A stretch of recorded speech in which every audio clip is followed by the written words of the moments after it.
മുഹൂർത്തങ്ങൾക്കും അതിന്റേതായ സന്തോഷങ്ങളുണ്ട്. അതിൽ ചിലത് ഒരിക്കലും മറക്കാൻ പറ്റാത്തതും. Azad gold and diamonds, Thazhepalam, Tirur. Ponnani പുളിക്കക്കടവിൽ വാഹനാപകടം. 2 പേർക്ക് പരിക്കേറ്റു. പരിക്കേറ്റവരെ പൊന്നാനി താലൂക്ക് ആശുപത്രിയിൽ പ്രവേശിപ്പിച്ചു.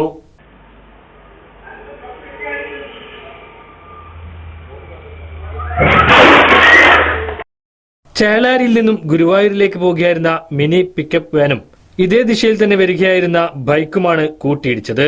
ബൈക്കിലുണ്ടായിരുന്ന 2 പേർക്ക് ഗുരുതരമായി പരിക്കേറ്റു. ഇവരെ പൊന്നാനി താലൂക്ക് ആശുപത്രിയിൽ പ്രവേശിപ്പിച്ചു. പിക്കപ്പ് വാൻ നിർത്താൻ വേണ്ടി വലതുവശത്തേക്ക് തിരിയുന്നതിനിടെ അമിത വേഗത്തിൽ വന്ന ബൈക്ക് ഇടിക്കുകയായിരുന്നു. ഹാർബർ ഹോട്ടലിന് മുൻപിലായിരുന്നു അപകടം നടന്നത്.